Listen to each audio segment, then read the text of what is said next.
అప్పుడు టీఆర్ఎస్ గవర్నమెంట్లో double bedroom కాకపోతే మాకు పక్కా ఇళ్ళన్నా మరి కావాలని చెప్పేసి దానికి కూడా ఇళ్ల స్థలాలు కావాలని దానిపైన పెద్ద ఎత్తున మరి పోరాటం చేసి అక్కడ గుడిసెలు వేసుకొని దాదాపుగా 2-3 సంవత్సరాల నుంచి నివసిస్తున్నాం.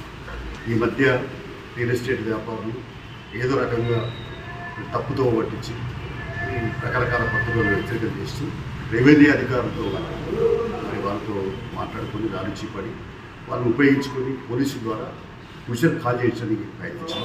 దుర్మార్గమైన చర్యగా ఏమైనా చర్యగా మేము ఖండిస్తున్నాం. ఈ మరి ఉదాహరణకి మూడు మీద నిజంగా రెవెన్యూ అధికారులకు ఇలాంటివి లేదు. అది ఉదాహరణకి మూడు అంటే పేదోళ్ళకి పంచాల్సిన అవసరం ఉంది, పేదోళ్ళకు చెందాల్సిన అవసరం ఉంది. కాబట్టి ఎట్టి పరిస్థితుల్లో రియల్ ఎస్టేట్ వ్యాపారుల ఆదరణ సాగల్యం రెవెన్యూ అధికారులు కూడా మరి చట్టపరంగా ఆలోచించాలా. అది ఇప్పుడే అందుకనే రెవెన్యూ మినిస్టర్ అయినటువంటి పొంగులేటి శ్రీనివాసరెడ్డి గారు కలిసి ప్రాతినిధ్యం చేయడం జరిగింది. వారు కూడా ఏదైతుందో సానుకూలంగా స్పందిస్తామని చెప్పారు.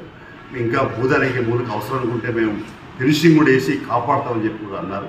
కాబట్టి చాలా సంతోషం. ఏదైనా తక్షణమే పొంగులేటి శ్రీనివాసరెడ్డి గారు స్పందించి ఆ గుడిసెవాసులకు అందరికీ పట్టా సర్టిఫికేట్ ఇప్పించి పక్కా ఇల్లు కట్టియాలని చెప్పి ప్రభుత్వాన్ని కోరుతున్నాం.